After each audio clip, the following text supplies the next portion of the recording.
La Cafetera es un programa de radio que se financia gracias a las aportaciones de los oyentes. Si te gusta el periodismo que defiende y sientes que te acompaña, hazte mecenas y ayúdanos. Infórmate en radiocable.com/mecenas. Buenos días, Resistencia.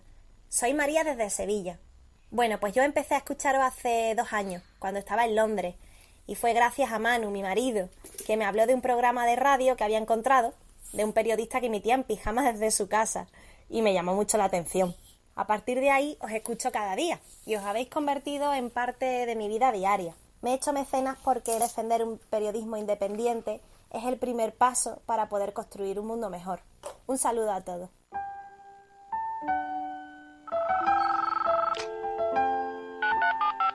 Son las 8:30 de la mañana.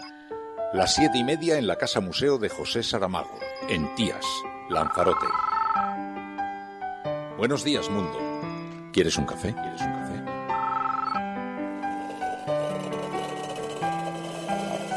En el programa La Cafetera de Radio Cable. En una entrevista en Radio Cable. Durante 20 minutos en Radio Cable y dice todo lo que van a escuchar. Mañana en La Cafetera de Radio Cable. Radio Cable, que ha conseguido una auténtica primicia, ha entrevistado esta mañana y ha conseguido situar esa entrevista y lo que le ha dicho en los titulares de todos los digitales. La Cafetera. Dirige Fernando Berlín. Con María Navarro. Tenemos dentro de 100 días 3 elecciones de ámbito nacional, autonómicas, municipales y europeas, en las que lo que podemos hacer es pasar de estas plazas a las urnas. Esa España de los balcones que hoy ha bajado a las plazas, a las calles, tiene que ir dentro de 100 días a las urnas para hacer una moción de censura, para condenar lo que está pasando en España y para que el resultado electoral el 26 de mayo sea inequívocamente una censura a la actuación del gobierno socialista de Pedro Sánchez, para que no le quede más remedio que convocar elecciones generales de inmediato. El clamor hoy es que queremos votar, queremos ir a las urnas. Sánchez nos engañó, montó una moción de censura, dijo que convocaría elecciones y no lo ha hecho. Por tanto, solo queremos lo más básico de la democracia, coger el voto, ir a la urna y votar. Hoy el clamor es por unas elecciones cuanto antes. No podemos seguir ni un minuto más con un presidente capaz de cualquier cosa, que solo está preocupado de ir en el helicóptero, en el avión y ocupar la Moncloa, y no está preocupado de escuchar a los españoles. Hoy Sánchez nos va a escuchar. Que el golpe debe sofocarse hasta las últimas consecuencias con la detención de sus responsables y de sus conspiradores. Y nos referimos a la presidencia de la Generalidad, que todavía en las últimas semanas seguía amenazando con una vía violenta eslovena para declarar la independencia de Cataluña ante la inacción gubernamental. Segundo, que debe suspenderse la autonomía de Cataluña para reinstaurar el orden constitucional, el Estado de Derecho y el imperio de la ley en España. Tercero, que deben ser desarticuladas las bandas mafiosas y violentas que impunemente en Cataluña ejercen la amenaza y la violencia contra los disidentes del golpe de Estado en estos momentos. El legítimo orgullo de sentirnos españoles, sin patrioterismos, con toda naturalidad, pero ya está bien de estar aguantando todo lo que estamos aguantando en relación con la difamación y el desprestigio y el sentimiento de España. Nos llaman traidores, se lo han dicho a todos y cada uno de los presidentes de gobiernos socialistas, se lo han dicho a todos y cada uno de los dirigentes del Partido Socialista, lo ha dicho la derecha durante estos 40 años de democracia. Pero mirad, ¿dónde ha estado siempre el Partido Socialista? Nosotros nunca hemos cambiado de posición. Siempre hemos estado con el diálogo y la Constitución, con el diálogo y con la legalidad.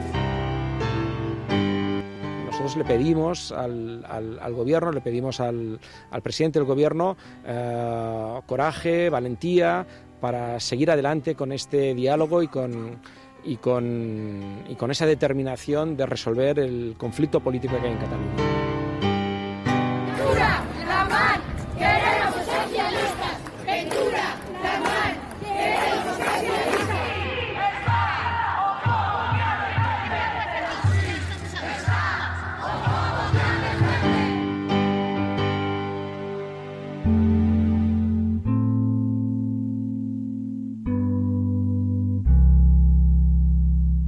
Buenos días, cafetera. 10.000 arriba o 10.000 abajo. La guerra por las cifras es bastante estéril porque a la manifestación de Colón, convocada por las derechas, ha ido gente, sí.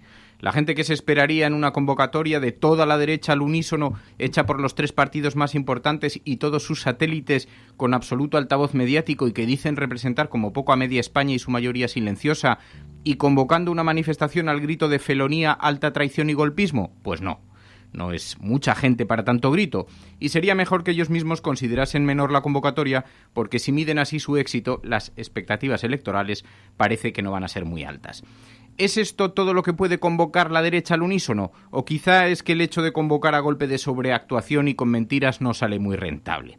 Pero más que el asunto de la contabilidad, nos interesa el aspecto político de la concentración, y como decía ayer Claudi Pérez en Twitter, quizá la foto no era la que mostraba a Colón desde arriba, sino la que lo mostraba desde abajo, en la que vimos a Casado, a Rivera y a Abascal. Una foto carísima para Ciudadanos y seguramente también para el Partido Popular, porque el único que parece sacar algo de blanqueo con lo de ayer es Vox, aunque los autobuses los haya pagado el PP y Ciudadanos. Pero la imagen también nos retrata otra cosa. La derecha está decidida a recuperar el poder y le da igual bajo qué siglas hacerlo. Así que vemos como PP, Ciudadanos y Vox van concertando, unidos, iniciativas como esta. Dividiéndose en 3 partidos políticos, la derecha ha conseguido repartir a los desencantados a pesar del desgaste y la corrupción del antes hegemónico PP. Y con la manifestación de ayer, los 3 partidos demostraron que participan ya de una misma estrategia, la de la crispación que llevó a Aznar a la Moncloa. Pero esa es una estrategia arriesgada, porque también consigue movilizar a la izquierda. Esta semana veremos además qué efecto tiene todo esto sobre los presupuestos. Hoy hablaremos de esto en el programa, porque esta es la apertura del programa de Radio La Cafetera de hoy, 11 de febrero de 2019. Si lo estás escuchando, eres La Resistencia y no estás sola.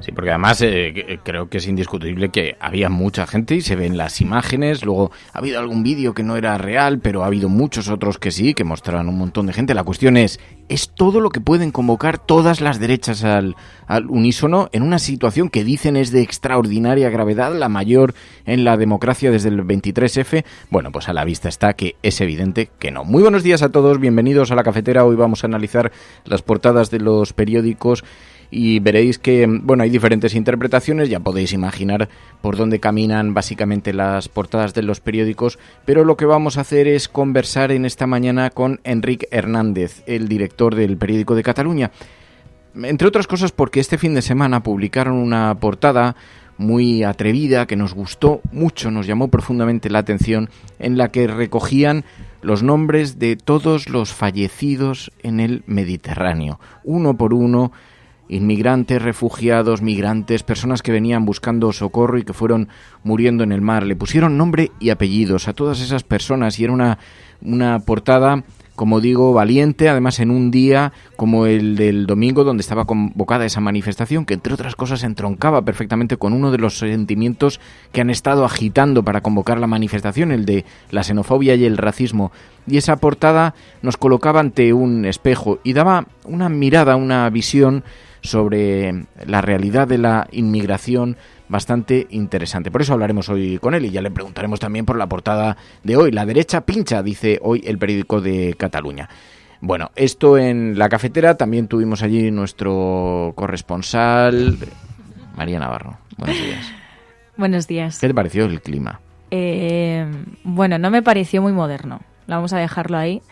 Es verdad, ¿no? La mayoría de personas que vino, la verdad que la media de edad era bastante alta. Pero bueno, luego me encontré con anécdotillas, ¿no? Por ejemplo, sonó la canción de Lo Malo, esa tan conocida, y mientras pues ondeaba una bandera falangista por ahí. Luego también el cartel de Netflix, que yo creo que ya avisaba a los convocantes del examen de conciencia que tendrían que hacer cuando han tenido ese pinchazo, después de que han tenido el apoyo de 2 grandes partidos, de 2 grandes periódicos, durante varios días, y incluso fletando decenas de autobuses por toda España no han conseguido las cifras que se esperaban, ¿no? Entonces yo creo que tendrían que hacer ese examen de conciencia que ya les avisaba Netflix. Hablaremos de esto hoy en el programa porque, en efecto, estos son algunos de los comentarios que más se han hecho en las últimas horas. También ha sido muy puesto en cuestión el manifiesto que leyeron 3 periodistas y que los medios de comunicación han ido analizando y que estaba plagado, entre otras cosas, de medias verdades y falsedades directamente. Hablaremos de eso aquí en La Cafetera también a lo largo de la mañana. Bueno, esto es La Cafetera y si lo estás escuchando, ya lo sabes, no estás sola. Sigue aquí con nosotros y analizamos ahora las portadas de los periódicos para ver cómo han enfocado esto.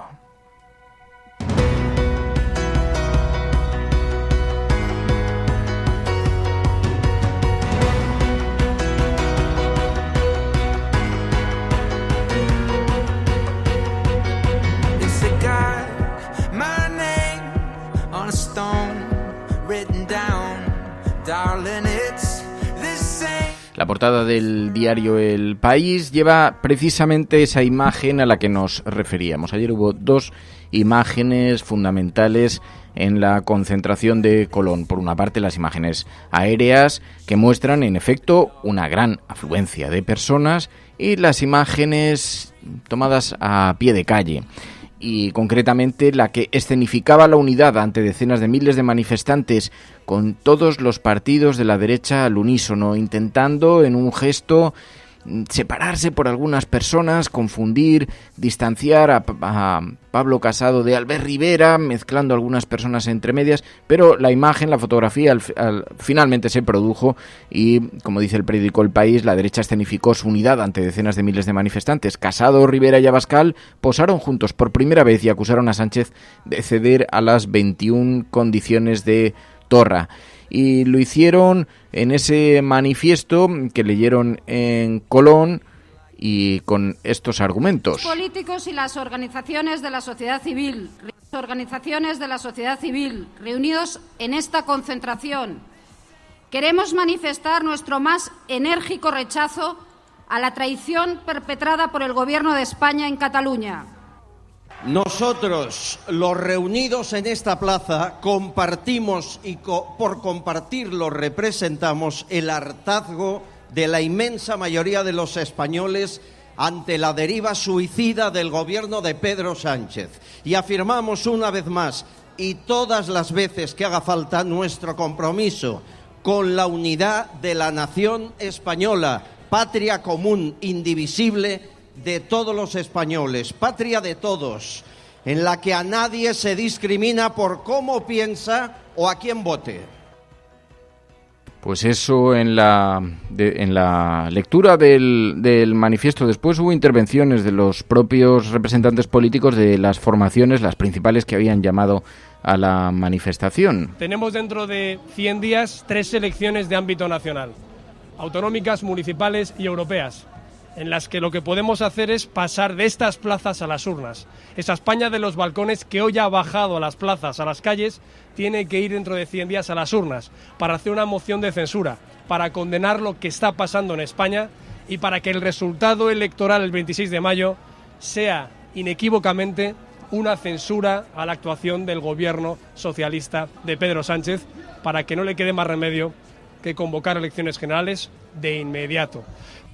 Eso decía ayer Pablo Casado, el líder del Partido Popular, mientras que Albert Rivera decía que si Sánchez convoca elecciones... El clamor hoy es que queremos votar, queremos ir a las urnas. Sánchez nos engañó, montó una moción de censura, dijo que convocaría elecciones y no lo ha hecho. Por tanto, solo queremos lo más básico de la democracia, coger el voto, ir a la urna y votar. Hoy el clamor es por unas elecciones cuanto antes. No podemos seguir ni un minuto más con un presidente capaz de cualquier cosa, que solo está preocupado de ir en el helicóptero, en el avión y ocupar la Moncloa, y no está preocupado de escuchar a los españoles. Hoy Sánchez nos va a escuchar. Nos va a escuchar clamando viva España, viva la Constitución y que queremos elecciones ya. Así que un día como hoy estoy orgulloso de que hayamos convocado una concentración como esta y espero que el señor Sánchez tome nota y convoque. Eso decían desde Ciudadanos y, como digo, se leyó un manifiesto. En el manifiesto se acusaba falsamente al gobierno de aceptar las 21 exigencias de Torra y ceder a la autodeterminación. Eso solamente ha pasado en la imaginación de los convocantes, porque el comunicado pactado entre ellos acusaba al presidente de gobierno de cesiones que no ha realizado.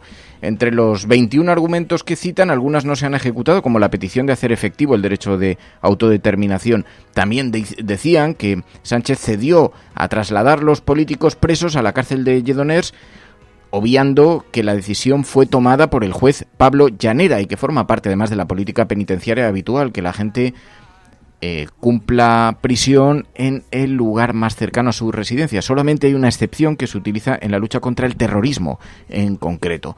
Pero da igual, porque aunque las premisas que se leyeron allí eran falsas, eso no hizo que se redujesen los aplausos de esas 40-50.000 personas. Ahí hay diferentes lecturas de cuántos asistieron a esa manifestación, pero en todo caso, entre los argumentos que se hacían referencia, pues se utilizaron mentiras y medias verdades, como por ejemplo que Pedro Sánchez recibió a Torra en la Moncloa con lazos amarillos, cuando la realidad es que Torra llevaba un lazo amarillo en la solapa. Bueno, pues así una y otras cosas que nos hemos ido encontrando. Hoy tenéis algún artículo muy interesante desgranando todo el manifiesto. Lo tenéis en prácticamente todos los periódicos, pero concretamente en El País, en el diario.es, lo tenéis hoy en las portadas. Bueno, y mientras tanto, eso en la derecha, en la portada de los medios, porque vemos, por ejemplo, en el ABC, España. Es la gran imagen de portada en la que vemos una fotografía de la Plaza de Colón tomada por las banderas, mucha gente en la calle, el periódico El Mundo también, un plano igualmente lleno de banderas, elecciones ya, una multitud exige en Madrid acabar con las concesiones de Sánchez al separatismo, dice el periódico El Mundo, rotundo clamor en favor de la Constitución, dice en su portada, y dice La Razón, cree que hubo un pinchazo, pero cree que fue el de Pedro Sánchez, clamor en Madrid para exigir elecciones ya. Ante las cesiones de los independentistas, pinchazo de Sánchez, Casado llevará al Parlamento la voz del espíritu de Colón. La consigna socialista es desinflar a los asistentes e insistir con los soberanistas, que elijan si quieren estar con los que le desean la cárcel. Bueno, esto en otra fotografía también de la Plaza de Colón.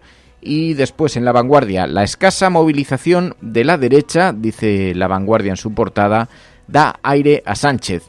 Partido Popular, Ciudadanos y Vox reúnen en Madrid a 45.000 personas que exigen elecciones. El presidente acusa a la oposición de dividir al país, dice lavanguardia.com, y mientras que el periódico, hablaremos ahora en unos minutos con su director, el periódico de Cataluña dice: concentración en Madrid contra Sánchez, la derecha pincha. Los 45.000 manifestantes quedan por debajo de las expectativas de PP, Ciudadano y Vox. Abascal logra la primera fotografía en un acto público junto a Casado y Rivera. Desde luego fue el gran beneficiado por la convocatoria de ayer. Y dice: el juicio del 1 de octubre condiciona las legislaturas catalana y la española. Además llevan una encuesta del GESOP que le concede el 47% de los votos al independentismo. El independentismo volvería a sacar mayoría en el Parlamento. Bien, esto en lo que se refiere a las portadas de los periódicos impresas. Ayer escuchamos también a Pedro Sánchez, que acusaba de deslealtad a la oposición. Nos llaman traidores. Traidores, se lo han dicho a todos y cada uno de los presidentes de gobiernos socialistas, se lo han dicho a todos y cada uno de los dirigentes del Partido Socialista, lo ha dicho la derecha durante estos 40 años de democracia. Pero mirad, ¿dónde ha estado siempre el Partido Socialista? Nosotros nunca hemos cambiado de posición. Siempre hemos estado con el diálogo y la Constitución, con el diálogo y con la legalidad. No, mirad, hacen siempre lo mismo. Cuando están en el gobierno, exigen lealtad. Y cuando están en la oposición, lideran la crispación. Sí, y mirad, ¿y sabéis qué? A eso lo llaman patriotismo. Pues no, es deslealtad. Eso decía Pedro Sánchez ayer, no es patriotismo, es deslealtad. Mientras tanto, allí vimos algunas imágenes, algunas fotografías, algunas caras que nos llamaban la atención, como por ejemplo la del exministro Fernández Díaz, que decía a contexto: ya está bien del desprestigio a España. Y añadimos nosotros que si no, ya la Fiscalía te lo afina. ¿Qué tal? ¿Cómo estamos, Jorge? Muy bien, muy bien. Pues es un día en el que no se podía faltar, ¿no? Y además me gusta mucho ver que hay este océano de banderas españolas, ¿eh? ¿Se juega hoy España? Bueno, hoy yo creo que se trata de un acto de reafirmación de la unidad de España y del legítimo orgullo de sentirnos españoles, sin patrioterismos, con toda naturalidad. Pero ya está bien de estar aguantando todo lo que estamos aguantando en relación con la difamación y el desprestigio y el sentimiento de España. Eso decía Jorge Fernández Díaz en ese encuentro que tuvo con Willy Veleta de Contexto, y le respondía, sí, claro, llama mucho la atención a alguien que está siendo señalado en este momento en algunos medios de comunicación como la persona que pone en marcha la operación Kitchen. Ya sabéis, esa operación por la que presuntamente se contrató de forma ilegal a una serie de policías, se les pagó con fondo reservado para robarle pruebas a Bárcenas que podían comprometer al Partido Popular. En fin, y ahí le vimos hablando del desprestigio de España. No me digáis que no tiene una cierta guasa. Bueno, en las portadas de los digitales, la coalición de las derechas contra Sánchez retrata a Ciudadanos con Vox y recibe menos apoyo del esperado, porque como decíamos en el editorial, esto lo añadimos ahora, porque ese es el editorial la portada del diario.es, pero como decíamos en el editorial de La Cafetera, quizá quien más ha perdido de esta convocatoria le ha salido muy cara la foto a Ciudadanos, que ha quedado ya hipersegmentado en la fotografía, mientras que Vox ha sido el gran beneficiado de una convocatoria que prácticamente no ha movilizado desde sus filas. Ha sido más bien Ciudadanos y el Partido Popular, y las portadas del periódico ABC y el periódico La Razón, que por cierto, en unas portadas que habría que comentar, porque desde luego ponía María.es un tuit que decía, ¿es esto periodismo? Porque era la bandera de España. Directamente afirmaba que no era periodismo. No, me sorprendió muchísimo porque, a ver, evidentemente cada periódico tiene su línea editorial y esto lo sabemos, pero hombre, de ahí a proclamarte como convocante de esa manifestación, una manifestación además de este tipo, ¿no? Bueno, pues asusta bastante y me sorprendió bastante. Igual también yo soy muy ingenua, no lo sé. Pues igual peco de ingenua. Sí, pero no sé, o sea, no eran titulares, estaban convocando a la gente a ir a la manifestación. Por eso digo que el pinchazo tiene todavía más relevancia cuando dos grandes portadas lo estaban convocando. Aparte, es decir, el gran kit de la manifestación, que además un hombre lo llevaba un cartel de Stop Sánchez, y luego en la otra mano llevaba el periódico, creo que era el diario ABC, o el de La Razón, porque los dos tenían la gran bandera de España, pero había mucha gente que llevaba ese kit, entonces llevaban todos pues ese periódico debajo del brazo. Porque en su portada decía ayer el periódico ABC, con España hoy en Colón, en defensa de la democracia, y era una gran bandera española en su portada. El periódico La Razón eligió un diseño similar para su portada, también por una España unida, elecciones ya, pero además le añadían la fotografía de Pablo Casado. Estas eran las dos portadas de ayer, es decir, que participaban abiertamente en la convocatoria de la manifestación. Bueno, es verdad que solamente en momentos muy, digamos, con una enorme tensión social, con una enorme crispación, lo vimos después de los atentados del 11M, los medios de comunicación han participado de una forma tan abierta, tan descarada, de la convocatoria de una manifestación, pero... Claro, pero incluso en ese caso estás abogando por la paz, por la convivencia, no sé, creo que abogar por la paz tiene que ser algo universal de todos, o debería serlo, de todos los ciudadanos, de todas las sociedades. Sin embargo, aquí estamos hablando de un concepto que es la unidad de España, que se supone que está en riesgo. Y a ver, evidentemente que sacar las banderas de España de esta manera y gritar arriba España, hombre, pues asusta bastante, porque no es algo que estás diciendo en otro país, lo estás diciendo en España, y ya sabemos de dónde viene ese arriba España. Entonces, bueno, no es inocente, y ya digo, luego había pues bueno, pequeñas anécdotas como el hecho de que estuviese pues alguna bandera de Falange mientras sonaba la canción de Lo Malo, que también pues fue bastante comentado por redes sociales. Bueno, pues eso en lo que se refiere a la manifestación de ayer, que como digo sigue teniendo un gran protagonismo en las redes sociales, incluso en los diarios digitales, y lo vemos de esta manera. Pero también hubo otras manifestaciones. Se celebraron por la sanidad, por ejemplo, en Santiago de Compostela.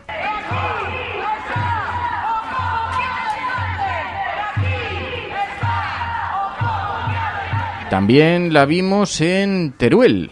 ¡Ventura, la mar!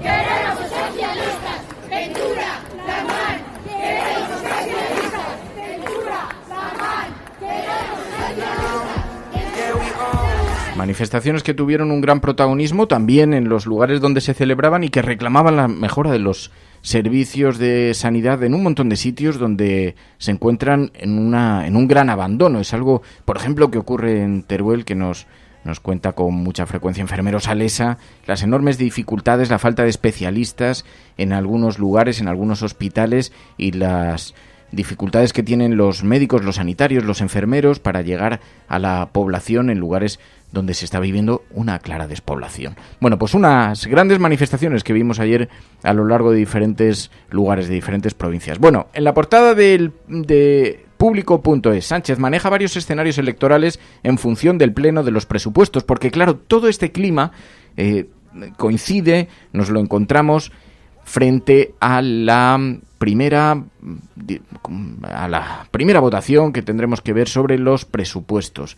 Así que hoy hay diferentes interpretaciones en los medios de comunicación. Las manifestaciones han mostrado la presencia de la derecha y de la ultraderecha en las calles. ¿Tendrá esto consecuencias sobre los presupuestos? Bueno, pues mientras eso se está discutiendo, nadie sabe muy bien de qué forma puede impactar, pero también escuchamos a Torra. Tras romper el diálogo con el gobierno, se explicaba así el pasado viernes. Nosotros estamos atornillados a la mesa del diálogo, pero un diálogo con garantías, un diálogo con calendarios, un diálogo con contenido. Lo que no puede ser es que nos volvamos a plantear como si estuviéramos en la primera de las primeras reuniones, de que vamos a hablar de todo. No, vamos a hablar en concreto del derecho de autodeterminación de Cataluña, vamos a hablar de cuál es la propuesta del Estado español y que haya un relator internacional pues para dialogar. Esa es lo que nos parece que después de todos estos meses en los que hemos estado hablando con el gobierno y en los que parecía que íbamos en esa dirección,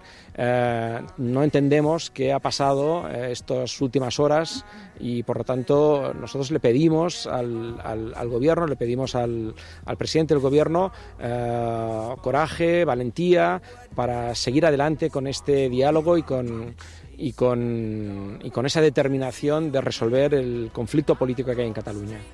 El señor John Levy responderá sobre la acusación de acoso sexual de la joven becaria contra el presidente. Ese tío está jodido. Supongo que la estrategia que seguirá es la de luchar con una acción de contención. ¿Acción de contención? En mi opinión, a ese hombre le van a machacar. Bueno, si podemos contener ese asunto hasta las elecciones, tendremos alguna oportunidad. Sí, pero ¿cómo van a contenerlo? ¿Cómo diablos? La verdad, no entiendo lo que quieren que yo haga. ¿Cuántas manos? Ni Bugs Bunny se salvaría de esta. ¿Podría decirnos algo sobre esos rumores que insinúan que el presidente no ha regresado debido sobre todo a la tensa situación en Albania? Lo siento, pero no sé nada sobre la situación a la que usted se refiere. Sin embargo, acabamos de enterarnos de que el Ministerio de Asuntos Exteriores ha creado un grupo especial albanés para asesorarles. Señor Sklansky, lo siento, pero no tengo ninguna información al respecto. Sí, señora Rose. Esta misma mañana el general William Scott se ha dirigido en avión a Seattle. ¿Está relacionado su viaje con el bombardero B-3? Señora Rose, ¿puedo asegurar? A La cortina de humo, esa película que entre otras cosas nos retrataba la manera en la que una contracampaña puede contraprogramar la información en los medios de comunicación. Bueno, os decía, hoy teníamos muchísimo interés porque nos llamó mucho la atención el pasado domingo, ayer, la portada de el periódico El Mundo. Nos pareció una portada valiente, una portada arriesgada, además en un día en el que precisamente se estaba colocando el foco uno de los motores para la movilización de la derecha, que es la inmigración, pero lo hacía desde una perspectiva muy, muy valiente, colocando los nombres del horror. El periódico publicó la lista de los 35.597 migrantes y refugiados que desde el 93 han perdido la vida intentando llegar a España. Enrique Hernández, director del periódico, buenos días. Buenos días, Fernando. Bueno, en primer lugar, enhorabuena porque lo viste, nos impactó muchísimo esta portada y el especial que publicasteis en el periódico. ¿Por qué os decidisteis a hacer esto? Bueno, la verdad es que el periódico lleva mucho tiempo muy implicado en la denuncia sobre la actitud que están manteniendo los gobiernos europeos en torno al drama de la inmigración del Mediterráneo. Hace unas semanas llegó a Barcelona una exposición itinerante que está, básicamente es un plafón, es una artista y activista turca que ha dedicado muchas horas y muchos años de su vida a reconstruir el listado, el censo de los muertos y desaparecidos en el Mediterráneo, o intentando cruzarlo o habiéndolo cruzado. Esa lista, compuesta por 35.000 historias, muchas de ellas con nombres y apellidos, otras no, pero sí que tienen la historia cada cual, nos pareció que era un reclamo suficiente, tenía una potencia inmensa para concienciar, para sacudir las conciencias en un momento en que parece que hay algunos partidos y también una parte de la población que intenta dar la espalda a ese drama humanitario que estamos viviendo en Europa. Y eso nos llevó a hacer un suplemento especial con una serie de reportajes, con entrevistas y también con el listado íntegro de los inmigrantes. Es verdad que lo teníamos planificado desde antes de la convocatoria de la manifestación de Madrid, pero pensamos que la manifestación de las derechas en el centro de Madrid no solamente no nos condicionaba, sino nos estimulaba a hacer ese alegato en favor de un esfuerzo de solidaridad con la gente que más está sufriendo más allá del Mediterráneo. Bueno, cobró un significado especial precisamente porque coincidió con esa manifestación. Vimos que llevabais textos de Javier de Lucas, una entrevista también a Óscar Camps de Proactiva. Una cosa que nos llama la atención, porque se ha discutido mucho sobre cómo se debe informar sobre el ascenso de la ultraderecha, y uno de los mensajes más repetidos por los expertos es que no se debe, digamos, trasladar la agenda de la xenofobia a los medios de comunicación, que quizá lo que habéis hecho precisamente es una verdadera vacuna, porque es una forma de hablar de la inmigración, pero desde una perspectiva totalmente diferente, ¿no? Claro, los números son fríos y además las dificultades para acceder allí donde están los migrantes y refugiados pasando lo peor, que es incluso antes de cruzar el Mediterráneo, en los puntos de origen y sobre todo en el tránsito, tanto en la zona de Siria, Turquía como en Libia, el personalizar, el humanizar el drama poniéndole nombres, ya que no podemos ponerle simple caras, ejerce un efecto de impacto sobre la ciudadanía, como que en su día ejerció la imagen de Aylan, del niño Aylan aparecido muerto en una playa turca. Con demasiada frecuencia se sustituye la palabra seres humanos por flujos migratorios. Y me parece que este tipo de eufemismos nos llevan a minimizar, relativizar la situación que están viviendo estos seres humanos. En ese sentido hay que subrayar que Europa, que tiene muchas ventajas, pero también comete muchos errores, al menos desde nuestro punto de vista, está aprovechándose de una cosa muy parecida a la que Trump quiere construir. Trump quiere construir un muro. Europa ya tiene ese muro, es un muro lleno de agua que se llama Mediterráneo, pero es que además está subcontratando a países como Turquía o incluso algunos grupos armados libios para que incluso repriman a los refugiados inmigrantes antes de que lleguen al Mediterráneo, antes de que puedan intentar cruzarlo, ¿no? Más luego la presión que se está ejerciendo sobre las ONGs que se dedican al rescate de estos seres humanos y que están siendo varadas, como el caso de Proactiva Open Arms en el puerto de Barcelona.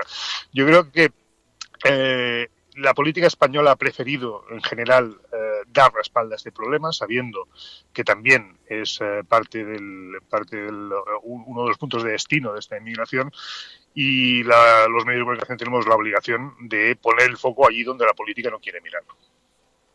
Enrique, una de las razones a las que se ha atribuido el despegue de un partido como Vox en Andalucía es la inmigración, y se ha colocado el foco en un despertar de una cierta xenofobia en España, porque ¿este es un país xenófobo?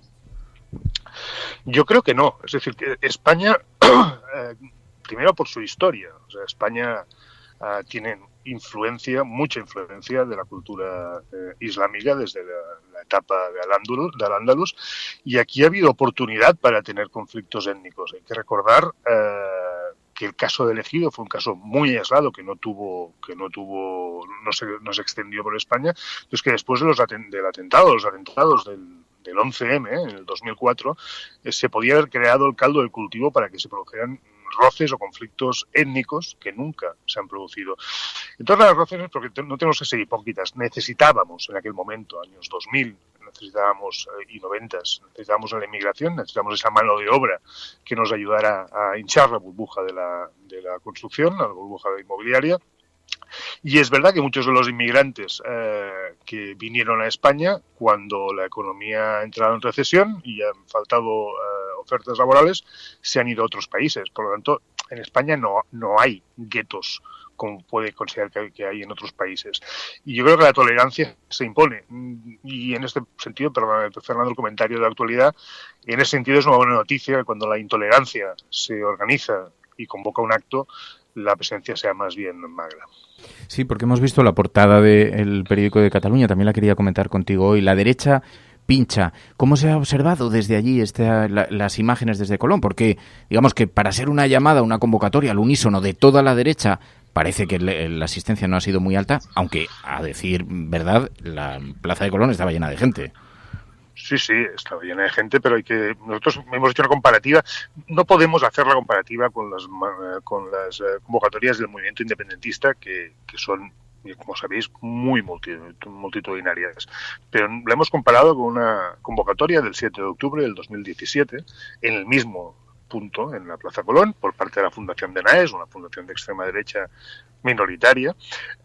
Esa convocatoria no fue alentada ni por el Partido Popular ni por Ciudadanos, ni que se sepa por Vox en aquel momento, y según la delegación del gobierno, del PP, por cierto, congregó a 50.000 personas, exactamente las mismas, o un poquito más incluso, que las ayer congregadas, según la delegación del gobierno y según la primera estimación de Ciudadanos, aunque luego en apenas 19 minutos Ciudadanos pasó de 50.000 a 200.000 con cierta facilidad.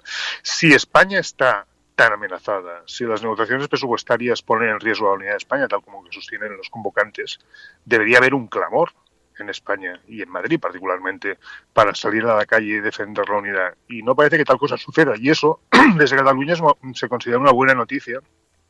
Sobre todo, yo creo, por aquellos que creemos que sí es posible un entendimiento y que sí es posible que España, en definitiva, sí es reformable en alguno de los puntos que merece ser reformada. Otros, particularmente los independentistas, prefieren una España negra e irreformable. Preferirían que hubiera habido 500.000 personas en la Plaza Colón, porque eso demostraría que la única alternativa viable es la independencia. Los que no creemos que esa sea la solución, confiamos todavía que el sentido común se imponga al odio y al rechazo y a la intolerancia. ¿Crees, por último, que la imagen de ayer, lo que vimos ayer, puede cambiar en algo los equilibrios de los apoyos a los presupuestos? Porque con esto se está especulando mucho en las últimas horas. Si esas imágenes han podido hacer cambiar de posición al independentismo, que había manifestado que no los iba a apoyar. No lo sé. Yo creo que objetivamente las fuerzas independentistas no tienen incentivos para impedir la tramitación de los presupuestos. Porque la alternativa, ¿cuál es? Unas elecciones anticipadas, probablemente el domingo 26 de mayo, en las que corren dos riesgos. Uno, que se conforme una mayoría de las derechas, el triplete andaluz, por decirlo de algún modo, con el cual no solamente no iban a tener la oportunidad de dialogar, sino que incluso podrían perder se podría perder el autogobierno catalán y tener otro tipo de represalias, o un acuerdo PSOE-Ciudadanos que tampoco sería mejor que la situación que tienen ahora las fuerzas independentistas. Pero también hay que recordar que cada vez que PDeCAT y Esquerra han estado ante una disyuntiva en la que el sentido común imponía una cosa, han acabado haciendo la contraria. Y eso hay que pensar en el 27 de octubre, cuando la alternativa más transitable era convocar elecciones y, fruto de la competencia mutua y de los recelos entre ambos partidos, acabaron propiciando una declaración unilateral de independencia que llegó al 155. Por lo tanto, confianza en que se imponga el sentido común, la justa, pero el análisis objetivo te dice que cuanto menos les convendría propiciar una tramitación presupuestaria, consolidar un gobierno dialogante, aunque no les va a dar lo que ellos reclaman, y sobre todo permitir que un gobierno de esas características sea el que gestione las consecuencias, los efectos colaterales de la sentencia del juicio del Tribunal Supremo que empieza mañana. Pues Enrique Hernández, te agradecemos, director del Periódico de Cataluña, te agradecemos muchísimo que hayas atendido esta llamada y de verdad, enhorabuena por esa portada del domingo que era verdaderamente extraordinaria. Muchísimas gracias, Enrique. Gracias a vosotros. Un abrazo.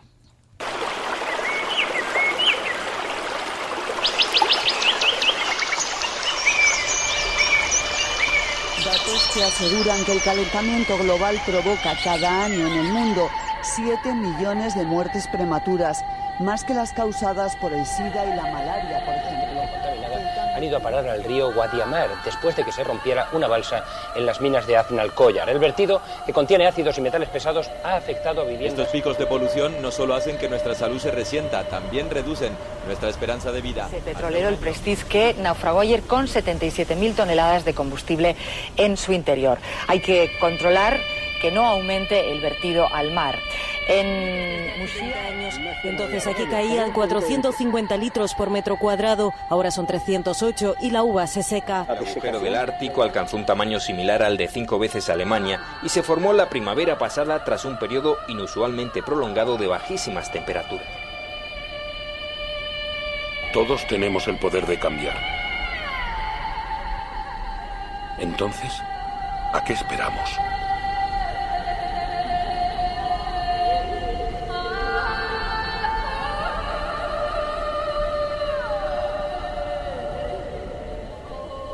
Bueno, y es lunes. Y los lunes en este programa ya sabéis que hablamos con Juan López de Uralde. Muy buenos días, Juancho. Hola, buenos días. Siempre es un gusto porque nos sirve como también para aclimatar y respirar un poquito de aire puro, que creo que has estado, además aprovechaste el domingo para estar en el campo. Claro, yo estoy muy fresco hoy porque no aproveché para irme de Madrid y estuve disfrutando del invierno en la naturaleza, que es una estación que a mí me gusta mucho porque sobre todo estos días de invierno, que además sale un poco el sol y tampoco enseguida se templan, y bueno, es maravilloso. Si te levantas temprano tienes la oportunidad de encontrarte con algún animal, un corzo, un jabalí, y disfrutar de verlo, ¿no? De verlo, porque otros disfrutan de otra manera. Creo que había un montón de amigos tuyos cazadores en la plaza de Colón, sí. Seguro que estaban todos allí. Porque es una broma, ¿no? Seguro que estaban todos allí, sí, es un perfil, bueno, muy de ellos, ¿no? Muy de Vox y tal. Sí, me ha dicho María.es que sí que había mucho perfil así. Pero lo cierto es que ayer hubo una manifestación, fue, digamos, con bastante afluencia, dentro de que pues no representó para lo que se espera de una convocatoria al unísono de todas las derechas, pues fue bastante menor. Pero en todo caso, de movilizaciones hay muchas. Podemos hablar de muchas cosas, porque hemos visto movilizaciones de jóvenes en Europa que han tenido una capacidad de convocatoria absolutamente excepcional, ¿no? Efectivamente, está ocurriendo algo que yo creo que es muy grande y bueno, también pienso que ya era hora de que ocurriera, ¿no? Y es que los jóvenes en Europa se están movilizando pues contra el cambio climático, se están movilizando contra el cambio climático. Esto es importante, ¿no? Y lo están haciendo bajo la premisa de que ¿para qué seguir estudiando si estamos destruyendo el planeta, ¿no? Yo creo que es una reflexión absolutamente legítima, y viene a cuento también de lo que ha pasado esta semana, ¿no? Porque ha habido una noticia que ha pasado prácticamente desapercibida, que a mí me ha parecido brutal, y que incluso he puesto algún tuit sobre ella y tal, ¿no? Y es que, según la Organización Meteorológica Mundial, los últimos 4 años han sido los años más cálidos desde que hay registros, ¿no? Es decir, vamos año tras año batiendo el récord de temperaturas. Entonces, como dicen los jóvenes en muchos países de Europa, en Bélgica, en Francia, en Alemania, en Holanda, pues nuestra casa se está quemando. Entonces nosotros estamos aquí muy entretenidos hablando del relator y de las consecuencias que va a tener el relator y sin embargo, pues esta noticia, que yo creo que es mucho más grave que todos los relatores, pues ocupó un espacio muy breve en algún medio de comunicación, ni siquiera en todos, ¿no? Entonces, bueno, pues los jóvenes han decidido dar un paso adelante. Fundamentalmente la protesta está liderada por estudiantes de secundaria, es decir, ni siquiera de la universidad, que más o menos lo que están diciendo es: estáis destruyendo nuestro futuro. Y bueno, pues yo creo que es una gran noticia que esto esté ocurriendo y que finalmente pues surja esta movilización, que yo espero y deseo que también llegue a España, ¿no? Porque aquí la verdad es que en esto vamos un poco por detrás, ¿no? Tal vez, bueno, pues no sé muy bien por qué. Que se está tratando de reproducir. Aquí hay gente, ya he visto, que está movilizando, que está en vuestra propia organización, y que se están empezando a movilizar para tratar de llevar también a nuestro país ese sentimiento, ¿no? Y esas movilizaciones. Sí, se están poniendo en contacto distintas redes de jóvenes, de organizaciones ecologistas, la red joven de ECO también, de gente que está preocupada por esta cuestión, para, bueno, tratar de reproducir esta movilización en España. Yo creo que es muy interesante, es muy importante, que bueno, es muy importante por el mensaje, ¿no? Porque es gente joven la que se está movilizando, es una denuncia muy fuerte la que están haciendo, diciendo exactamente nuestra casa está ardiendo, y además es una protesta también un poco en contra de la inacción que está habiendo en el tema del cambio climático, ¿no? Es decir, que parece mentira que efectivamente, como he dicho, los últimos 4 años hayan batido sucesivamente el récord de temperaturas registrados y que bueno, pues estemos hablando de cosas que bueno, pues que son mucho más secundarias, ¿no? De cambio climático, desgraciadamente, el único líder que habla es Donald Trump, para decir que porque hace mucho frío en Chicago, que a ver si viene el cambio climático, ¿no? Es que estamos enfrentados. Hablabas del optimismo, ¿no? Pero la verdad es que la situación es un momento difícil para el optimismo, pero efectivamente hay que tenerlo, ¿no? Lo que pasa es que en esto de cambio climático, decía ayer un científico americano, es que tenemos dos certezas, ¿no? Tenemos la certeza de que la gente que lleva tanto tiempo preocupada por el cambio climático, pues ha hablado ha sido demasiado alarmista, pero por otro lado tenemos la certeza también, y esta es la paradoja, de que los impactos van a ser mucho más graves de lo que la gente se piensa. Entonces, claro, ¿cuál es el punto? ¿Cómo comunicas esto, no? Es decir, ¿cómo comunicas sin generar un alarmismo que lleve a la gente a desconectar del tema? ¿Cómo haces para explicar que lo que está pasando es solamente el aperitivo de lo que viene si seguimos así, ¿no? Hay, en efecto, algunas noticias que son dramáticas, que nos revelan también el escaso respeto que tenemos por el medio, por los animales. Hace unos días hubo un vídeo muy polémico, se veía un cazador golpeando hasta la muerte a un zorro. Eran unas imágenes muy duras que se viralizaron en las redes sociales, entró en el debate público, entró en el debate político. Eran una auténtica salvajada, una inhumanidad absoluta, una persona golpeando, dándole patadas a un zorrillo. Y parece que ha salido impune. Bueno, efectivamente, la noticia ha sido este fin de semana que la jueza que llevaba el caso en Huesca, era una jueza de Huesca, pues lo ha archivado porque no está contemplado en el Código Penal el delito de maltrato contra animales salvajes. Es decir, en el Código Penal el maltrato a los animales está recogido, pero está recogido para los animales domésticos, pero excluye explícitamente a los animales salvajes, ¿no? Entonces, ¿qué pasa? Pues que tú puedes, si tú maltratas a un perro o a un gato, eso es delito y puede ser perseguido por los jueces. Sin embargo, si maltratas un lobo, un jabalí, y no estamos hablando de la caza, estamos hablando de maltrato, porque realmente la diferencia es que la caza es una actividad reglada, ¿no? Y por lo tanto se puede estar a favor o en contra, pero esto es una actividad reglada. Pero esto es una auténtica atrocidad lo que está ocurriendo, pues y que además no es una excepción lo del vídeo del zorro, es la normalidad, porque lo estamos viendo cada día, ¿no? Entonces esto no está penado, y por eso este vídeo, que ahora pasaré al hashtag, pues ha quedado impune, ¿no? Este maltrato contra este zorro, que de alguna manera pone de manifiesto pues esa impunidad con la que tratamos a los animales, ¿no? En todo caso, paralelamente hay que decir que la conciencia está cambiando.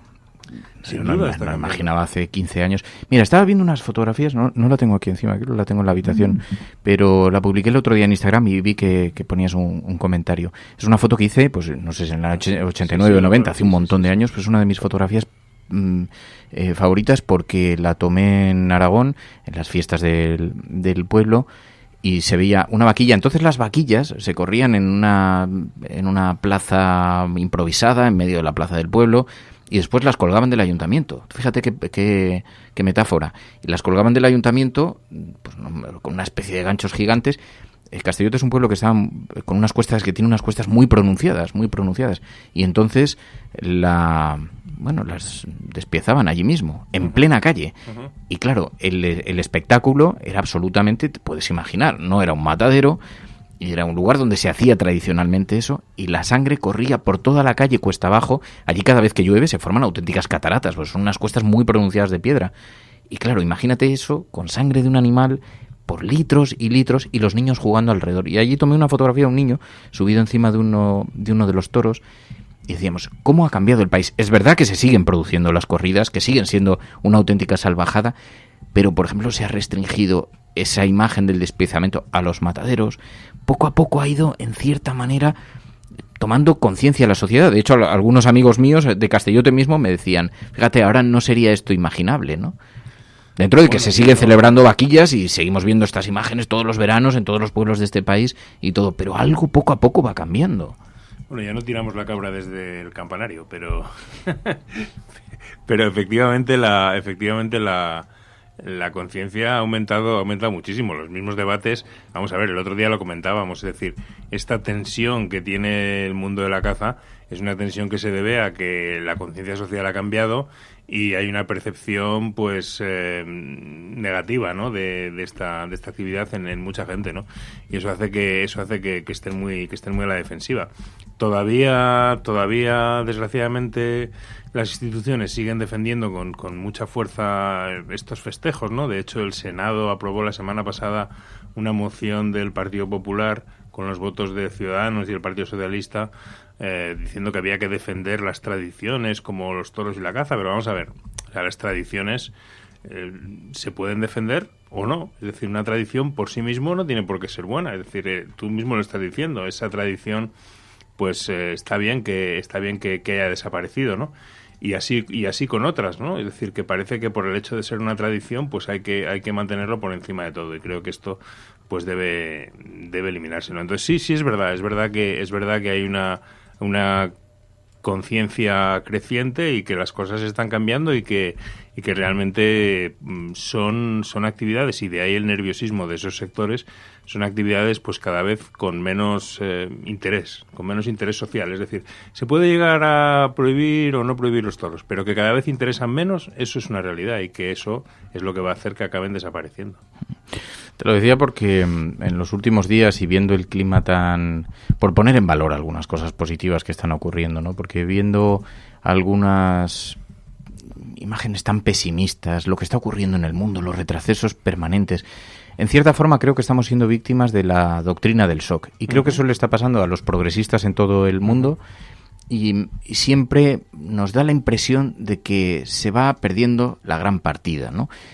Es curioso, hablaba el otro día con una amiga de Naciones Unidas y me decía, me llama mucho la atención, están sucediendo cosas muy buenas y muy importantes en un montón de lugares del mundo de los que no dan cuenta los medios de comunicación. Países que han tenido unas tradiciones absolutamente retrógradas y que de pronto aprueban batería de medidas como el matrimonio homosexual o derechos para las mujeres blindados de una manera, un cambio, una transformación radical. Y tengo la sensación de que se ha ido perdiendo la batalla en la medida que nos hemos ido convenciendo del derrotismo y que hemos entrado. Hay muchas cosas que podemos felicitarnos. Eso no quiere decir ser ciegos a la realidad de lo que está ocurriendo, ¿no? Pero es más fácil comprar el discurso del éxito de los demás. Por eso se pasa tanta gente a las filas ajenas, ¿no? Porque siempre tienen el discurso de que ellos ganan, que comprar el discurso de la derrota, ¿no? Y dicen, bueno, pero estos siempre pierden, ¿no? También paralelamente me decía esta amiga, lo que sí resulta bastante aterrador es que algunos de los retos más importantes en la historia de la humanidad que deberían estar sobre la mesa están siendo completamente ignorados, ¿no? Como por ejemplo el cambio climático. Sí, decía Jane Goodall, la primatóloga Jane Goodall, de la que hablamos aquí hace unas semanas, que ella era optimista por tres motivos, ¿no? Yo se lo pregunté, le dije, pero tú ¿por qué eres tan optimista teniendo en cuenta la que está cayendo? Y ella decía, bueno, yo tengo tres motivos, ¿no? Lo referido a la crisis ecológica, decía, en primer lugar, porque la capacidad de regeneración de la naturaleza es muy grande, eso es verdad.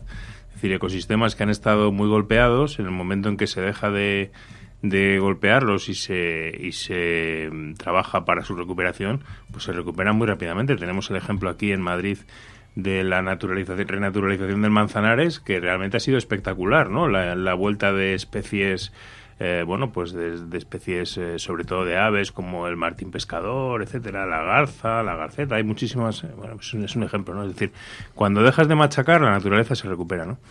En segundo lugar decía, porque hay mucha gente, que es exactamente lo que tú decías, que hay mucha gente que está trabajando en muchos sitios para darle la vuelta a esto. Y es verdad que hay muchos pequeños éxitos en la protección de la naturaleza, ¿no? Es decir, pequeños ecosistemas que se recuperan, lagunas, incluso ampliación de parques nacionales. Ahora tenemos, por ejemplo, la ampliación que se ha aprobado pues hace una semana del Parque Nacional de Cabrera, que se convierte en el Parque Nacional Marítimo Terrestre más grande de Europa, ¿no? Es decir, que eso también está ocurriendo al mismo tiempo, ¿no? Y luego decía una tercera, que yo creo que es ahí donde yo tenía mi discrepancia con ella, porque ella decía, Jane Goodall decía, yo considero que el ser humano es inteligente, es una especie inteligente, y por lo tanto no va a destruir su propia casa, ¿no? Yo escribí un libro, como sabes, que se llama El planeta de los estúpidos, donde precisamente lo que cuestionaba era si el ser humano es una especie inteligente o no. De momento, eso es lo que está por demostrar. Es decir, si todas esas acciones positivas serán capaces de frenar el cuadro. Pero yo estoy muy de acuerdo contigo, ¿no? Estoy muy de acuerdo contigo en que es imprescindible el transmitir optimismo y el transmitir que las cosas se pueden cambiar, ¿no? Desde la acción individual y sobre todo desde la acción colectiva, ¿no? Y muchas cosas están cambiando, pero sí que es verdad que el momento con Bolsonaro, con Trump, con pues con las cosas que están pasando aquí, con Vox, etcétera, ¿no? Yo el otro día le preguntaba en las redes a Vox, decía, bueno, vosotros de esto del cambio climático, ¿qué decís? No me contestaron, lo cual ya es una contestación, ¿no? Pero alguno de sus seguidores, pues, dijo las burradas habituales del negacionismo, de que hace mucho frío, en fin, línea Donald Trump. Es decir, que bueno, esa es la otra cara de la moneda, ¿no? Pero bueno, efectivamente, tenemos que combatirles desde la convicción de que tenemos la razón y, por lo tanto, la razón al final tiene que triunfar, ¿no? Bueno, y porque denunciemos los retos, anunciemos las soluciones, pero celebremos las conquistas también. Y parece relevante, además, dar a conocer que algunos pasos muy importantes sí se están dando. Y no podemos caer directamente en la frustración. Y sobre lo de Trump y Bolsonaro, que siendo absolutamente cierto y preocupante, pero también es verdad que el mundo es cíclico. Y quizá los ciclos no sabemos cuántos son de largos o cortos o breves, pero bueno, a toda acción le sucede una reacción. Sí, no quiero caer en el pesimismo, ¿no? Porque yo no soy pesimista, porque la acción siempre es optimista, además, ¿no? Y de hecho habría esa frase famosa, contra el pesimismo de la inteligencia hay que poner el optimismo de la acción, ¿no? Pero claro, el problema de la lucha ambiental, tanto en lo referido al cambio climático como en la pérdida de biodiversidad, es el tiempo. Es que el tiempo es un factor muy importante, a diferencia de otras luchas donde el tiempo siempre va a favor. En esta el tiempo es un factor limitante, porque, por ejemplo, lo hemos hablado aquí también, ¿no? Los científicos de Naciones Unidas, el Comité Científico de Naciones Unidas nos ha dicho es que hay que reducir las emisiones en 12 años. Es decir, de aquí al 2030 tenemos que haber reducido un 50%. Entonces, claro, para poder cumplir eso, tendríamos que estar impulsando unos cambios, y es verdad que se van produciendo cambios. Es verdad, por ejemplo, que el coche eléctrico es una realidad. Hoy mismo escuchaba la noticia de que Inés Sabanés inaugura una línea de, el cambio de los autobuses precisamente por esta zona, por Madrid Centro, a minibuses eléctricos. Bueno, pues es un cambio en la dirección positiva. Es decir, que efectivamente esos cambios se están produciendo, ¿no? Y se están produciendo. El problema es si llegamos a tiempo, y eso es lo que necesitamos acelerar, ¿no? Y en esa carrera el papel de personajes como Donald Trump o como Bolsonaro lo que suponen es una ralentización, ¿no? Como lo de Vox, es decir, de repente volver a la casilla cero, es decir, ya habíamos superado el momento Primo de Rajoy, ¿no? Ya parecía que incluso el Partido Popular reconoce que el cambio climático es un problema, etcétera, etcétera, y de repente volvemos a la casilla cero, aparecen unos tipos diciendo que esto del cambio climático es una milonga, pero oiga usted, que es que eso ya no toca. Pues ahí estamos, ¿no?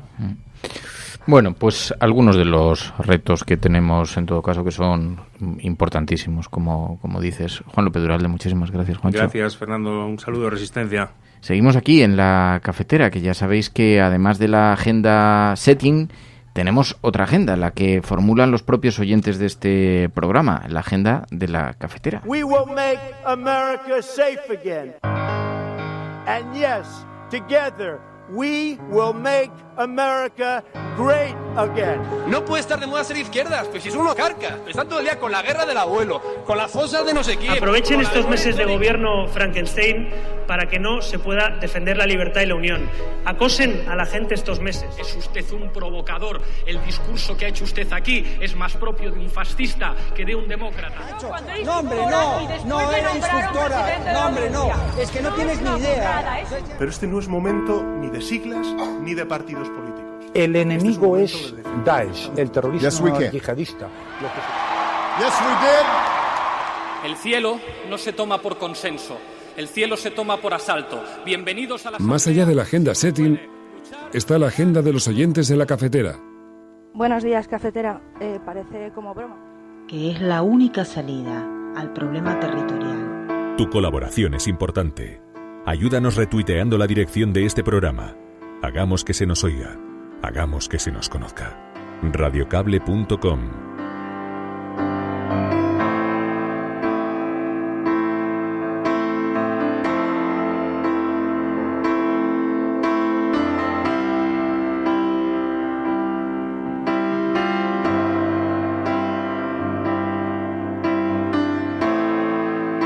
Os mando este mensaje de voz porque hoy es 11 de febrero, es el Día Internacional de la Mujer y la Niña en la Ciencia. No sé si conocéis, este Día Internacional se firmó en la ONU en el 2015 y desde entonces un grupo de científicas y comunicadoras nos juntamos en la iniciativa 11 de febrero para intentar romper esta brecha de género que existe en el ámbito científico tecnológico. Bueno, ya hay estudios que demuestran que a partir de los 6 años las chicas empiezan a asociar brillantez con masculinidad. Si a eso lo sumamos, por ejemplo, la falta de referentes femeninos en este ámbito, digamos que hay estudios que demuestran que tan solo el 7,6% de los personajes en los libros de texto de la ESO son mujeres, pero ya en el ámbito científico-tecnológico las tecnólogas ni aparecen porque es menos de un 1%, siendo que tenemos grandes ejemplos y referentes como Heidi Lamar, la precursora de las comunicaciones inalámbricas. Bueno, entonces los objetivos son fomentar, ¿no?, este espíritu científico-tecnológico, normalizar un área del conocimiento tan importante como es la ciencia y la tecnología y sobre todo mostrar a esas científicas que la historia ha olvidado, ¿no? Entonces decir que esta es nuestra tercera temporada y que se han organizado ya más de 2.200 actividades en toda España, todas las comunidades autónomas han participado. Y bueno, vamos a llegar a unas 130.000 personas aproximadamente porque bueno, este año además hay muchísimos escaparates y bueno, mucha ciencia, muchas científicas y mucha tecnología. Simplemente decir a los y las compañeras que pueden entrar en 11defebrero.org, 11 con número, y ahí en actividades 2019 ver todas las actividades que se han organizado precisamente para esto, para visibilizar a la mujer tecnóloga, científica y fomentar pues con talleres, con charlas en los colegios ese espíritu y esa vocación. Bueno, muchísimas gracias y muy buenos días a todos y a todas.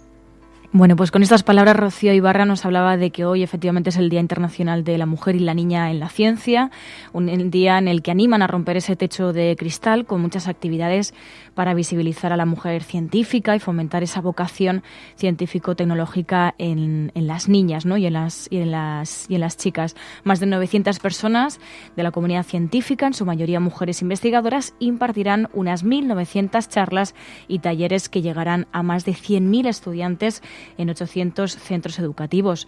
Pero también nos hacíais llegar varias personas una información que tiene que ver con el 15M, y es que hoy también se llevará a cabo el juicio a los acusados de los altercados del 15M. La Fiscalía de Madrid solicita penas que oscilan entre los 18 meses y los 6 años de prisión para los 15 jóvenes acusados de los altercados al término de la manifestación del pasado 15 de mayo de 2011 en la capital, la concentración que daría lugar al movimiento 15M. Concretamente, la Fiscalía les imputa, según los casos, los delitos de desórdenes públicos, daños, resistencia, atentado a los agentes de la autoridad y o lesiones. Entonces, fueron detenidas 19 personas, una de ellas era menor de edad en el momento de los hechos, y durante la instrucción se archivaron las acusaciones a varios implicados. Y hoy nos encontramos con este juicio.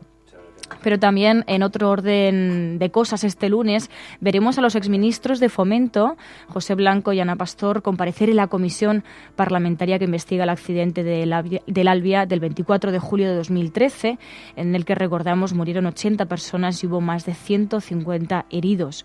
La comisión del Congreso, que se constituyó en abril de 2018, ha ampliado hasta mayo sus trabajos con el objetivo de esclarecer las causas del siniestro. Y también nos hablabais de algo que tiene que ver con el Congreso, en este caso, con la entrega de 280.000 firmas para pedir al Congreso que despenalice la eutanasia. Nos hemos ido a esta información que nos enviabais, y es que 2 familias entregan este lunes en el Congreso estas 280.000 firmas para pedir que se desbloquee la ley de regulación de la eutanasia y se eviten situaciones como las vividas en sus hogares. Se trata de la proposición de ley de regulación de la eutanasia presentada por el Partido Socialista, que se tomó en consideración el pasado 2 de julio y sigue en proceso de tramitación, porque tanto Partido Popular como Ciudadanos siguen solicitando la ampliación del plazo de enmiendas. Estas 2 familias entregarán, como decimos, las firmas acompañados del doctor Marcos Ariel, el primer médico sentenciado en España por aplicar la eutanasia a un paciente terminal. También hoy veremos la comparecencia de Esperanza Aguirre y de Ignacio González, que nos hacíais llegar, en este caso, como testigos en el juicio por espionaje en 2008 a cargos del Partido Popular.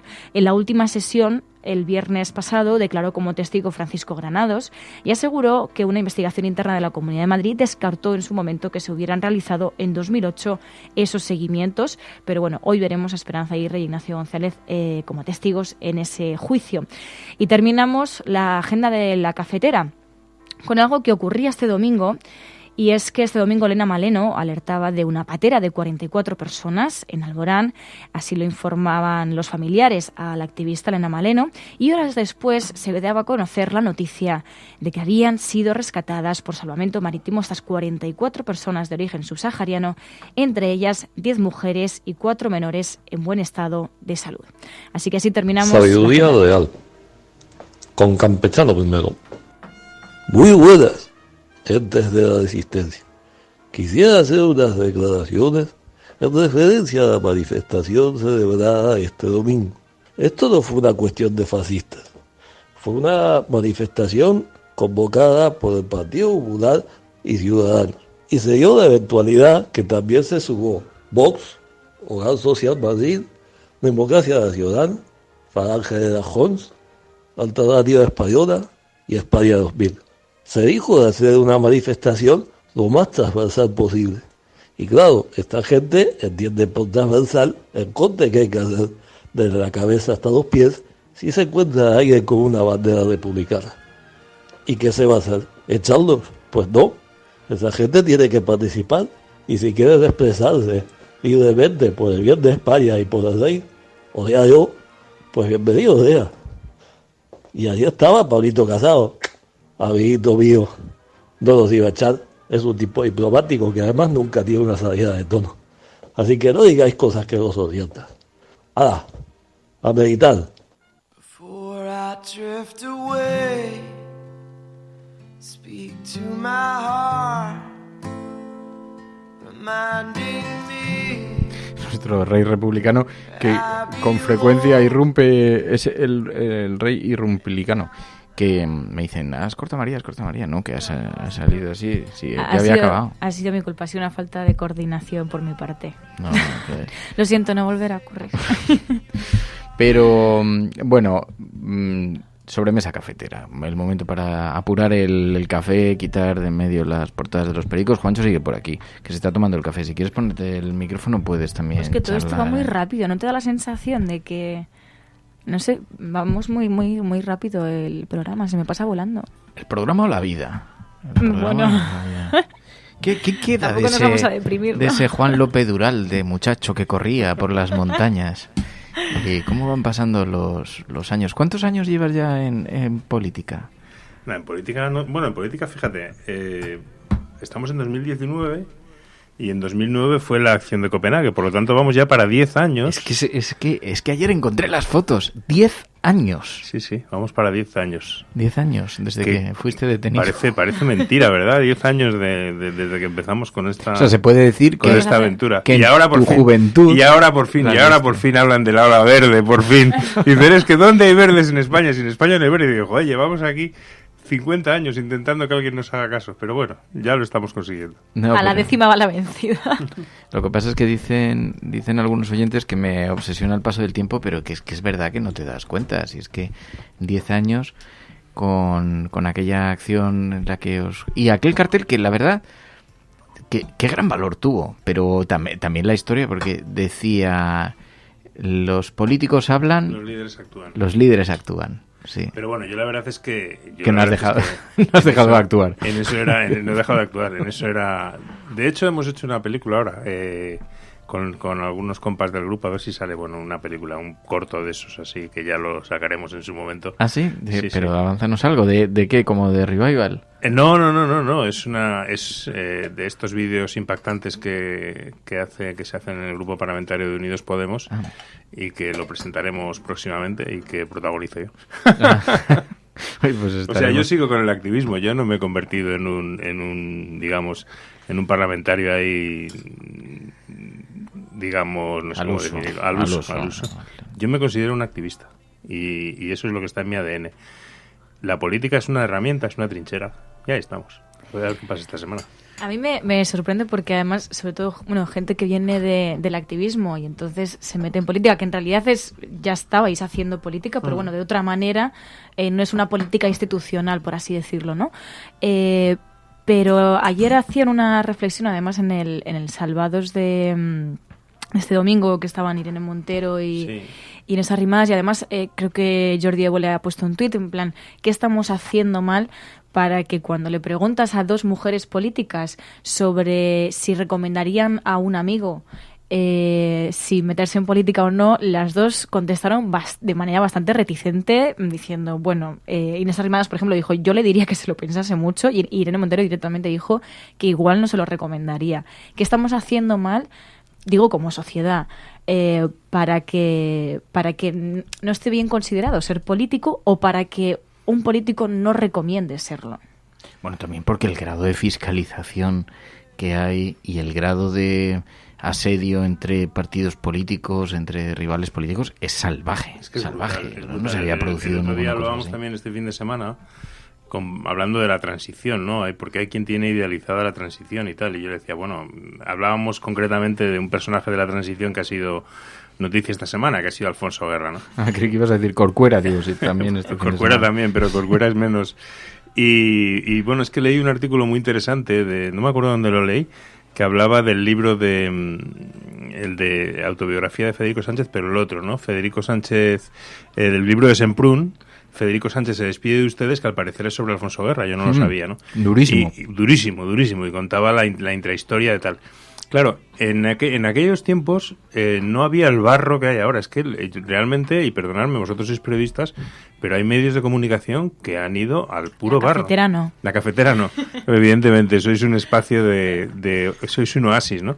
Pero entonces, claro, es muy poco atractivo, porque la política a muchos nos atrae como espacio para el contraste de ideas, ¿no? Tú qué piensas, yo qué pienso, discutimos, al final se vota y que decida la mayoría, ¿no?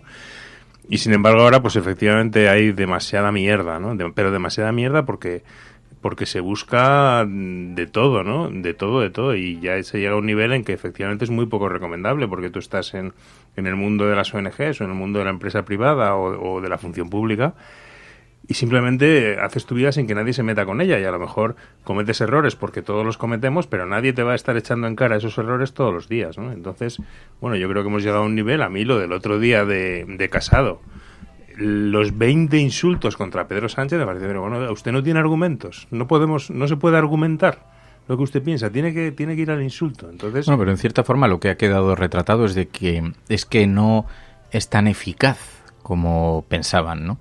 Porque con toda esta teatralización que se ha producido, con todos los medios, o mayoritariamente acompañando al discurso y a la movilización y a la convocatoria de la manifestación, ya hemos visto lo que ocurrió ayer, ¿no? Porque efectivamente, afortunadamente... Yo creo que el sentido común en las personas todavía tiene... Afortunadamente el sentido común sigue imperando, pero claro, si tú estás machacando todos los días a la opinión pública, a la gente, con mensajes como se hace por WhatsApp, por ejemplo. Mira, ayer te voy a contar una anécdota. Ayer estaba yo en mi casa y de repente me dice mi compañera, mira lo que me ha llegado. Un tipo, por WhatsApp, ¿no? Un vídeo de un tipo poniendo unos carnets de identidad en los escaños de no sé qué para cobrar las dietas. Y me lo enseña. Digo, y dice, fíjate qué corrupción, no sé qué. Digo, perdona, pero es que eso es falso.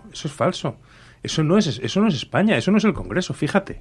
Y entonces, efectivamente, ya cuando le das una segunda mirada, cuando lo miras con cuidado, te das cuenta que eso no es el Congreso de los Diputados. O otra cosa, el otro día me dicen el sábado, comiendo con unos amigos, hablando de las preguntas parlamentarias.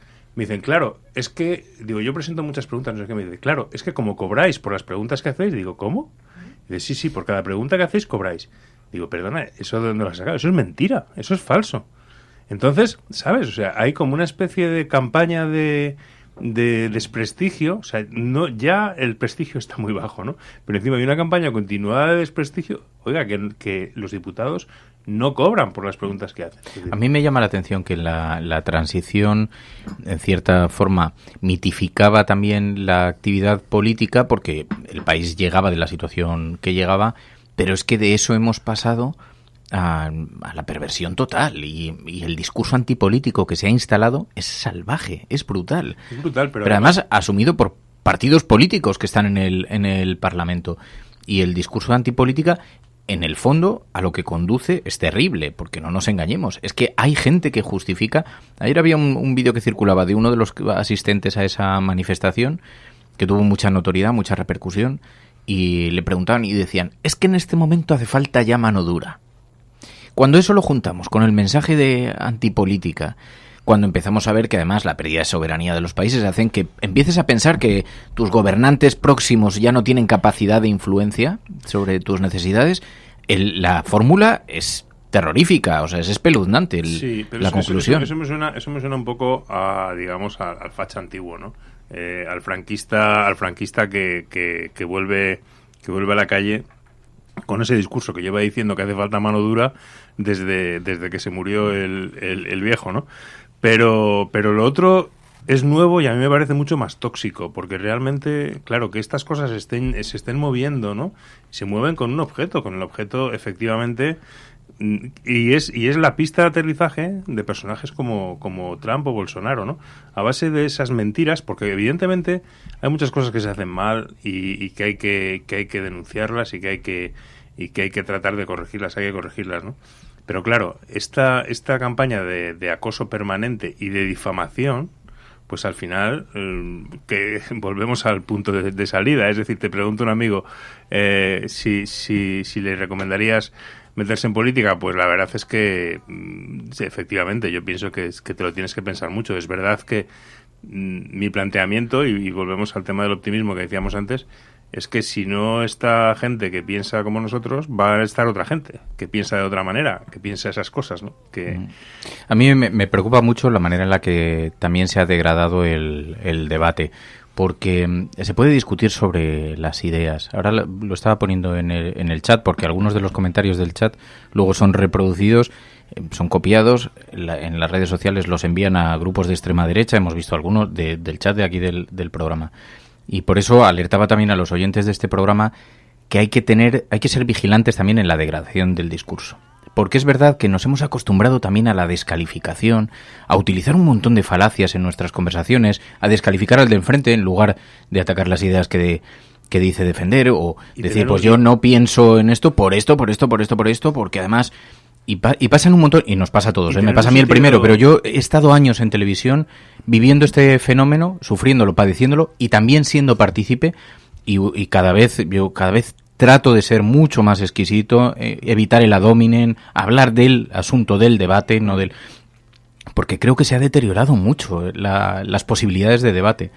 Y eso como sociedad es demoledor. Y además eso no lleva a nada bueno, porque claro, el problema es que si tú te cargas el Parlamento como foro de discusión, porque es un sitio de corruptos donde se ponen los DNIs para cobrar dietas, donde se cobra por preguntas, donde tenemos 300.000 aforados, que esa es otra mentira que surgió. Entonces, al final, ¿qué es lo que viene después? Es decir, si te cargas la política, ¿qué nos queda? Pues nos queda el fascismo. Y es que este es el tema. Si te cargas la democracia, detrás viene el fascismo. Y yo es lo que creo que hay detrás de todo esto. Es decir, hay un intento a gran escala de destruir la democracia. ¿Por qué? Pues porque al final el Estado es la única herramienta que queda de control ciudadano de los intereses corporativos. Por lo tanto, si tú debilitas el Estado, si te lo cargas, pues las corporaciones campan a sus anchas y por lo tanto pues es... Me da la impresión de que esa es la gran transformación que estamos viviendo, ¿no? Que hemos pasado de la teocracia a la democracia y ahora vamos hacia el imperio de las grandes empresas y que pues todas las grandes gestiones sociales empiezan a pasar por las transnacionales y eso es demoledor porque no hay poder democrático que controle eso, ¿no? Y lo estamos viendo con los tratados comerciales, cómo van debilitando la opción del control público. Por eso es tan importante defender lo público, ¿no? Porque lo público somos nosotros, es que nos olvidamos de eso. Y lo que hay y lo otro son empresas privadas que tienen unos enormes beneficios, pero que tienen que estar reguladas, ¿no? Pero sobre lo que dices de lo público somos nosotros, es alucinante que se vea con buenos ojos por una parte de la opinión pública, que un dirigente diga que hay que bajar los impuestos pero que a cambio seguro que la sanidad y la educación mejoran y es como no, o sea, si tendríamos que pagar más impuestos, quienes más tengan, para mejorar esa sanidad y esa educación, que pagar impuestos no sea algo, no sea una pesadilla para los ciudadanos. Claro, este es otro elemento de esos, ¿no? Es decir, nadie nunca habla bien de pagar impuestos. Claro, Y todo el mundo tiene que decir, no, es que vamos a bajar impuestos. Oiga, es que yo no quiero que bajen los impuestos. Yo no quiero que bajen los impuestos porque yo quiero tener una sanidad decente. Pero ese discurso está derrotado porque dices eso políticamente y... Sí, pero hasta Zapatero llegó a decir aquello de bajar los impuestos es de izquierdas, ¿no? Que fue un error absolutamente mayúsculo. Yo sé que decir que no hay que bajar los impuestos es un suicidio, pero claro, ¿qué estamos viendo estos días? Porque tú decías muy bien, hay otras manifestaciones, por ejemplo en tu tierra, ayer en Teruel, se manifestaron miles de personas, una manifestación que según decían en los medios no tenía parangón en la historia de Teruel, reclamando sanidad, ¿no? Reclamando recursos para la sanidad, porque no hay médicos. Eso son impuestos, es decir, y son impuestos que pagamos seguramente para que haya una buena sanidad en Teruel, pues tenemos que pagar los que vivimos en Madrid o los que vivimos en Barcelona, y es así, porque tiene que ser así, y ya está. Entonces, yo sé que decir esto, pues es un poco contracorriente, ¿no? Pero claro, es la cara B de tener buenos servicios públicos, pagarlos. Pero yo me preguntaba, ir viendo algunas de las caras de la gente que acudía a la manifestación, y pensaba, ¿qué es lo que mueve a alguien para votar a opciones de derechas tan ultraconservadoras? Porque luego hay un espacio intermedio, indefinido, que se van solapando la izquierda con la derecha o la socialdemocracia con el liberalismo. Pero hay un votante claramente conservador que aboga por la privatización, por la liberalización de los servicios públicos, por adelgazar el sistema público. Pensaba, ¿qué es lo que mueve a una persona así? Porque sus familiares, su abuelita, sus hijos necesitan la sanidad pública en algún momento de su vida, necesitarán cobrar una pensión en algún momento. Hay una parte elitista que nunca va a ir a la sanidad pública, que no va a necesitar nunca una pensión, que tienen, digamos, grandes patrimonios y que no están en esa realidad. Pero esa es una minoría. Mayoritariamente, este país no es la mitad del país, pero hay una parte muy importante de este país que apoya a la derecha. Pensaba, pero esta gente que necesita educación pública porque jamás va a aspirar a poder estudiar en un colegio privado, no ya en el exterior como algunos de estos de las élites, pero que necesita necesariamente la sanidad, que va a necesitar una pensión, que necesita una baja cuando tiene un accidente laboral o cuando tiene una enfermedad. ¿Qué es lo que mueve a votar a una opción que claramente está defendiendo públicamente que va a desarmar ese sistema, ese modelo? A mí me resulta muy llamativo y creo que es una cuestión de elitismo, de no, yo es que quiero estar en el otro lado. quiero estar de ese lado de las élites, porque no puede haber una reflexión detrás de eso. No, yo creo que sí que la hay. Yo creo que digamos que la empresa privada ha sido muy eficaz, o el liberalismo o el neoliberalismo, como se quiera llamar, ha sido muy eficaz en convencer de que lo moderno, lo nuevo, lo limpio, lo tal, es lo privado, mientras que lo público ha sido menos capaz de explicar pues que lo público no es viejuno, no es... y creo que es eso, que creo que hay una comunicación mucho más efectiva, porque es mucho más activa, de lo bueno que es la sanidad privada, por ejemplo, frente a lo público, que hace que al final pues mucha gente se compre ese discurso, ¿no? Y creo que eso es lo que hay detrás. Pero luego también porque el discurso de la derecha tiene esa parte de demagogia, o incluso ellos podrían llamarse a sí mismos populistas diciendo que van a bajar los impuestos, pero que sin embargo van a apostar por la educación y la sanidad pública. Porque, por ejemplo, uno de los eslóganes que tenía la campaña de Cifuentes en la Comunidad de Madrid era precisamente eso, que además lo tenía en su perfil de Twitter: más educación y más sanidad. Y entonces, en nombre de la libertad, pues van introduciendo pues esas ayudas a la concertada, van favoreciendo a la privada, y entonces no lo dicen claramente, ¿no? Y algunas, en esto también las fake news, pero fake news en las portadas de los diarios, que esto también es muy llamativo, en las tertulias, ¿no? Pero este viernes vamos a analizar en el Videoforum la película Brexit. ¿Has visto? No. Es imprescindible para la política de hoy, porque explica cómo la salida del Reino Unido de la Unión Europea triunfó como opción, dándole la vuelta a las encuestas, cómo se utilizaron medios tecnológicos para eso, cómo se detectaron bolsas de desencanto a través de Facebook, redes sociales, etcétera, cómo operó también Cambridge Analytics, cómo se compraron esas bases de datos y se utilizaron, y sobre todo también cómo se utilizó la mentira con total impunidad. No sé si era Antonio Maestre que decía hace unos días, colocando un fragmento de esta película, y decía: hay discursos que no tienen combate, porque son abiertamente mentira. Y no puedes... Dice, lo único que provoca es frustración tratar de combatirlos. Uh-huh. Porque no hay dato que pueda contrapesar, porque el dato es evidente. Claro. Me está diciendo, a usted le va a ir mejor si nos salimos de la Unión Europea. No, claro. Ya le explico yo en 17 datos que eso no es verdad. Ya has perdido el interés de la persona que tienes delante. Es como lo que hablábamos antes de el cambio climático. ¿Cómo que calentamiento global si hace menos 50 grados en Chicago? Entonces, claro, ya está, ¿no? Dar una explicación científica a eso ya lleva tanto tiempo que el que ha recibido el primer mensaje dice: claro, ¿qué calentamiento global si hace mucho frío en Chicago? Y ya está, y se acaba el razonamiento. Entre otras cosas porque hemos dejado de valorar a los referentes. Hemos perdido referentes intelectuales, científicos, y hemos dejado de valorarlos. Esto es un añadido aterrador al mundo que estamos viviendo, porque es verdad que antes, claro, dices, yo no puedo tener los conocimientos científicos que tiene un premio Nobel o un catedrático, no los puedo tener. Tengo que ceder, en cierta forma, conceder una cierta autoridad. Las autoridades, los referentes han sido completamente laminados, porque viene cualquiera con... Porque han sido atacados también a saco. Estaba pensando, yo qué sé, Al Gore, ¿no? Cuando salió Al Gore con el tema del cambio climático, bueno, le machacaron hasta que le dejan por los suelos desprestigiado, ¿no?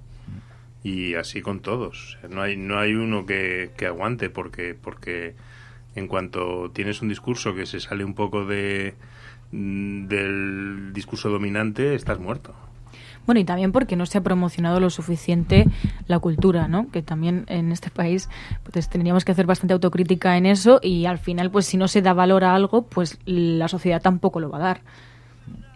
Pero hay que recuperar, por terminar, ¿no? Hay que recuperar lo que tú decías, ¿no? Es decir, yo me acuerdo cuando nosotros empezábamos con el movimiento ecologista en los años 80 y tal, nos íbamos a comer el mundo. Y todo era tan difícil, tan esto como es ahora, ¿no? Pero nos íbamos a comer el mundo y en 10 años iba a haber una revolución ecologista y esto iba a cambiar. Había un libro que se llama Ecotopía, que no sé si lo recordáis, de un autor que se llama Ernest Callenbach, que era el oeste de Estados Unidos, los tres, California, Washington y Oregón, se independizan y crean un país ecologista. Y entonces entraba, y se aislaban y tal, y entonces entraba un periodista años después y contaba lo que era ese país, ese régimen ecologista en Estados Unidos y tal. Es decir, estábamos convencidos de que eso iba a ocurrir, de que íbamos de victoria en victoria hasta la victoria final, ¿no? bueno, luego las cosas pues han sido mucho más duras, pero teníamos ese optimismo, que por eso las manifestaciones de los jóvenes son tan importantes, porque de alguna manera vuelven a recuperar ese optimismo de tomar las riendas de tu futuro y decir, no, vamos a defenderlo nosotros. Es que ya te lo decía ayer por mensaje, yo no me creo el discurso pesimista, no me lo creo. Creo que hay fuerzas muy interesadas en que terminemos convencidos de que no es posible. Y creo que además hay esfuerzos concertados, no muy organizados, no organizados de forma voluntariosa, pero se da la circunstancia de que coinciden todos unánimemente para intentar decirnos que es imposible. Pero hemos atravesado el planeta, hemos cruzado montañas, hemos conquistado terrenos inhóspitos. El ser humano ha hecho cosas absolutamente increíbles y nos van a decir que no se puede. Hemos conquistado, vencido, ganado, también hemos perdido numerosas batallas, ¿no? Pero muchas las hemos ganado, muchísimas. Y nos van a decir que no se puede. O quizá es que nos quieren decir que no se puede. O que pensemos que no se puede. Juancho, gracias, de verdad. Esto es La Cafetera, nos vamos, mañana más. Y no os olvidéis de ver esta película el viernes, Brexit, una película, os va a gustar mucho, una película muy interesante para conocer cuáles son los motores de la política, de la nueva política y cómo se conquistan algunos de esos territorios. Gracias, Mary. Gracias a todas. Y adiós a todos, muchísimas gracias. Hasta mañana, cuidaos.